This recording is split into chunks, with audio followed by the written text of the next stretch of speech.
Um, 14 years ago, I came to a Reading Cloggy workshop given by Pat Tracy. And afterwards, two of the Reading Cloggies asked me, why don't you come and join the team, seeing that you're living in England? But I was already committed to Tuesday nights.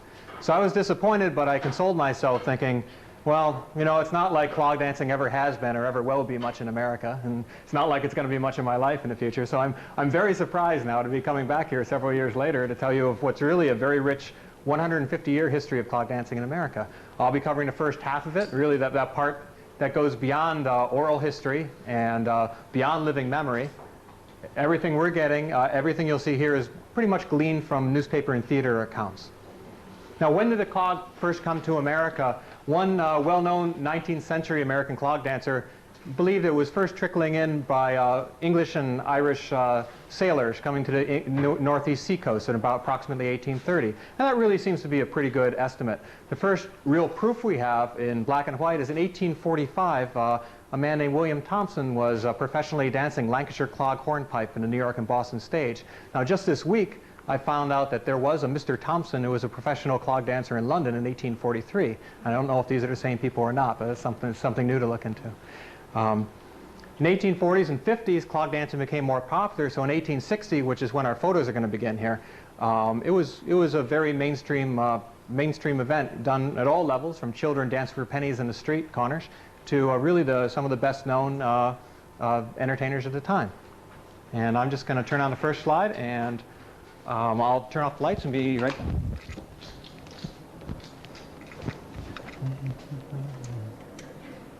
I'd like to thank Sainsbury's for the curtains.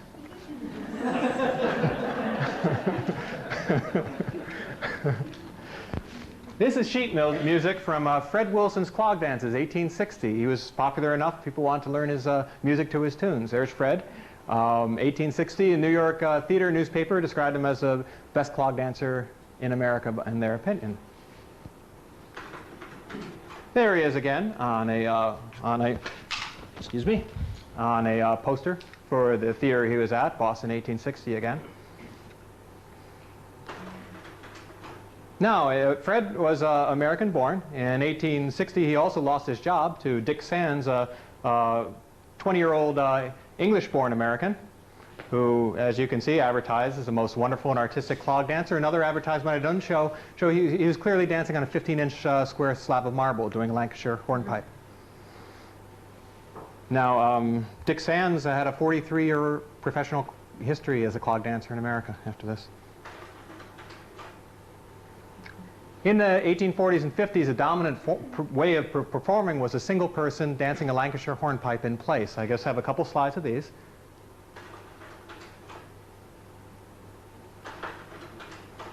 Now that's Tim Hayes, is an Irish, born in Ireland, lived in England, then had his career in America. So these things get very mixed up, and that's pretty typical. Here he's advertised down there, it says cloggist, which is a word to describe a clog dancer. He was a well-known clog dancer, but he's also, in one advertisement, he's listed as England's champion boot dancer. Now, what this is, we'll have to determine, but I'm sure it had something to do with boots, as you can see, is what he's wearing there. Tim Hayes. Oops, going backwards here. By 1862, what started was the most popular form of performing was dancing in pairs.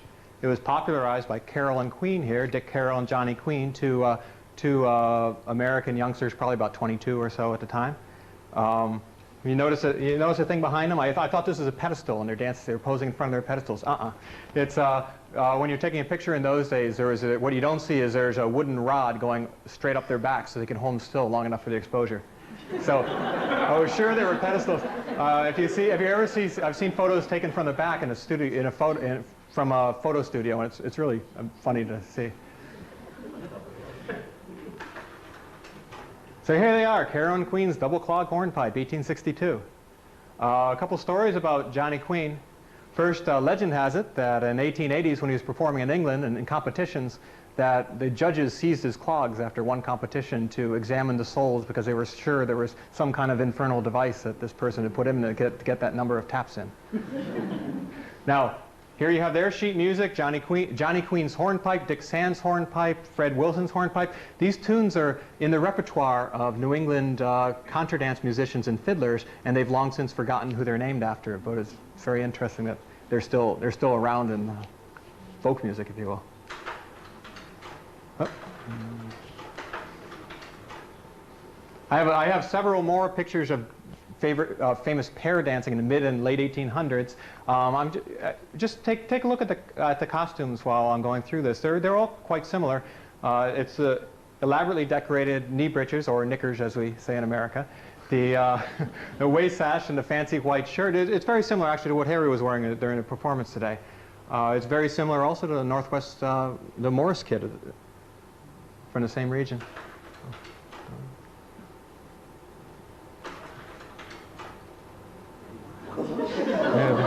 And they're sitting down instead of having things up their backside there.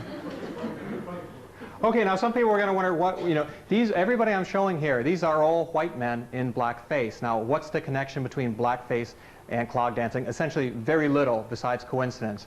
That the clog dancing was popular at the same time that minstrel shows were popular. And if you were going to be a clog dancer or a singer or an acrobat or a comedian on stage, this is what you did. And also, another factor to realize is that these people, they didn't just clog dance, they were a part of the rest of the minstrel show. And what they're wearing is a slurry of water and burnt cork, and you just can't have it on, wash it off your clog dance, put it on again for the next, etc. So once it was on for today.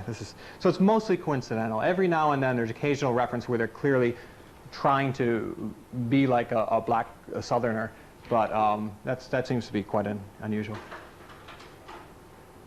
Now this photo, look at the kid here. They're getting very tight here. This photo I found misfiled in the New York Public Library, titled "Two Men Dressed as Toreadors." And really, if you look at that, it's not obvious to them.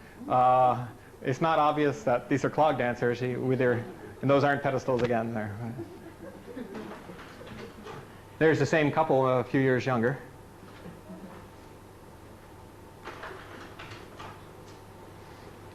There we go. Clog making was a small industry in America, both for immigrants from several countries who preferred clogs, and also as here, these are special dancing clogs. $5 a piece. This is 1909, I believe.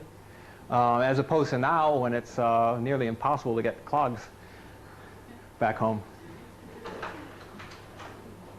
Now, not all of the people dancing were men. Women were a small proportion of the dancers. And here, I'm going to read the fine print for the people who can't quite make it out. Miss Sophie Thorne, clog soloist, an unusual accomplishment for a lady to possess. A wonderful quote. And here's the only photo I have of a woman clog dancing at the time. It's either a husband and wife or brother and sister team. Interesting. She's wearing the same knee breeches that the men do, rather than a dress. It's probably roughly 1870. Let me back up 1 second. What I'm going to talk about now is that we saw how you had single dancing and then dancing in pairs. In the late 1860s, just an explosion of so many different variants of clog dancing. In a nutshell, anything you can think of that can be done in clogs on stage probably was. I'm going to show you things that were very common, things that were very strange, and some of which are both. One of the things we see everywhere in the advertisements is something called statue clog. Statue clog, and clearly everybody at that time knew what it was, and all you had to do was advertise it, and there wasn't any question. But we really don't have a clue now. So over the last few years, it's slowly starting to put it together. And I must have to digress here to another entertainment at the time. Something you would do at home in the parlor or professionally on stage was to strike tableau, and these would be you would take a theme from classical mythology, modern history, sports. And you would freeze in the pose, either one person or a whole group of people, and people would guess what it is or appreciate it and applaud. And this was big entertainment. Here's an ad, and another reason it was popular, you can read this line on the bottom. These were getting close to being girly shows in some places, and some editorials in a paper are talking about these scandalous pictures with nearly naked, scantily clad women and how disgraceful it was and corrupting the morals of all the young men, etc. And other ones would go for the other audience and say heavily clothed family entertainment suitable for women and children. And Here's the one photo I brought with me of this. This is big stage entertainment, 1880s. This is Diana at the Hunt. Next year, I understand next year you're going to be requested to bring leotards and face paint. So what was statue clog? You have clog dancing and this going at the same time. And I started to get this absurd idea. Statue clog was intermittently posing during your stopping in your clothes dance and during your clog dance and posing as Greek history or etc. And but that seemed so ridiculous until I started to find ads that really supported this and things like this. Here we go. First appearance. Some of this is fine print. I'll read it here. The wonderful tableau and 7-star clog dancers listed by name in a grand clog tournament. Special attention is called to glittering dancing feature including a grand march and 6 tableaux. And they're listed there. Modern statuary, the dying athlete, charity, different themes. And this and several other advertisers, it's clearly what was going on. How exactly they did it, how much dancing they do, and how much tableau they do, we're not sure yet, but it's very interesting, very popular. Acrobatic clog, very popular, probably again starting in the late 1860s. Incredible feats of athleticism here, as the Poole brothers. These are from England. I'd love to, perhaps you can uncover more history about them over here. I mostly know on their tour in America, where here they are throwing somersaults while clog dancing on a pedestal. Really, and skate dancers, by the way, this is a roller skate. They would also do a clog dance dressed in roller skates on a marble pedestal. And you know, some of the athleticism is just amazing and something really, I'm sure, hasn't been seen in clog dancing probably since the Sherry Brothers, I guess. Who I imagine were doing, as I understand it, very similar things. A high pedestal is acrobatic in one sense, and they would get up to 5 or 6 feet off the ground. And some people, there have been advertisements of people doing backflips on a 6-foot-tall pedestal of only 15 or 16 inches square as part of their dance. Dancing, skip rope dancing, very popular for a while too, and you just saw a great exhibit of that today. Numbers of dancers would change. Here's a family act from Baltimore. Sam Collier, initially born in England, excuse me, had most of his career over here, and his son. Well, they get born again in America very often. That's right. You've heard about it. And his son there, Dan, became a professional in his own right for several decades on the stage. And in America, they like to do things big, so they get larger and larger numbers. Here's 9 cloggists. Cloggists again, American boy cloggists. And look again, they're doing their living statues way at the bottom there. Again, further proof of what I was talking about. This is what it looked like. Big theater production. And I've seen up to 12 at a time listed, a real chorus line of dancers. 8 clog dancers here. And again, here we are, American clog dancers. At this time, for some reason, clog dancing has become, there is something clearly developing called American clog dancing, done side by side with something called Lancashire clog dancing. Now, what is American clog dancing? We're still just starting to figure that out. I've got one quote here from somebody, a clog dancer who began his career in 1860 and had a very long career. And this was his idea. He said, "The Lancashire dance, beautiful in its jingly rhythmic excellence, done on a spot or a marble slab 15 inches square, after years of outstanding favoritism, finally gave way to the ingenuity of the Americans who created the style of space-covering, picturesque, and smartly executed clog dance, of which there were many wonderful exponents." So part of American clog was traveling across the stage, and the rest of it, as I said, we'll still have to figure out. Here's an advertisement. So you can see Lancashire clog and American clog. People who would read these advertisements would know that they wouldn't understand the difference between them. It's lost to us now. Amateur night competitions, very popular. And there were several other types of step dancing. You usually weren't just a clog dancer. You would be doing other types of step dancing too. Now, what made a good dancer? I have a quote from the same clog dancer here I'd also like to read about what it meant to be a great dancer on stage at the time. "To be a great dancer, or the greatest dancer, it is compulsory to qualify in at least 4 of the stipulated 9 forms of dancing." So now we know that there are 9 forms of step dancing. Now we just have to figure out what they are. "It has been the English and American custom to recognize the artist so classed only under these conditions, the 4 standards being clog, jig, reel, and soft shoe. To be a tip-topper in the four is to be champion caliber and justified in the use of the term greatest until convinced in the contrary. So we know the four really standard ones, and then there are 5 other lesser ones, which we'll have to figure out. Just as an example, here's some distant American cousin of Bill Gibbons. This is an 1842 painting, flatboat dancing, or flatboat dancing, probably on the Ohio or the Mississippi. It's Mississippi. That's the Mississippi? Nice. Yeah. Really great painting. Sam Martin, one-legged Lancashire clog. Much more common than you think. This is 1870s. This is shortly after our Civil War. Shortly after our Civil War, and there were probably more, unfortunately, probably more amputees in the country at that time than any other time in our history. And some of them were clog dancers before the war, and some of them kept right on doing it. He wasn't alone. As a matter of fact, Sam, he won a competition as the American one-legged Lancashire clog dancer. He defeated the English one-legged Lancashire clog dancer. It's true. It was. You can look it up. Yeah, we go. Of course, all these competitions, when in America, you know, the American would win. I'm sure in England, you know, they want to keep they want to keep the audience happy. So now we're getting into some things a little silly. Now, when we're getting into some of this, you have to remember that these performers were really the big name headliners of their time, well paid and well thought of. Despite how some of this may appear. The Warren sisters, 2 women in their beautiful combat statue clog. These are women dressed in full metal armor, doing a broadsword dance as a clog dance and statue clog, intermittently freezing. No lie. Here we have 3 people doing this triple silver shower statue clog, and we're still deciphering this one. This is a little anomaly. I've only seen one of these. I'm going to read a little bit about this. John Van Brunt, the pyropedal, having his cannon clogs. These are clogs that have blank pistol cartridges in the soles.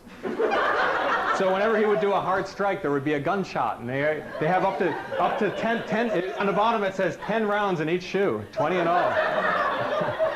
Last time I showed it, somebody said, what if they all went off at once? And well, this is the only ad I've seen for this, so perhaps they did.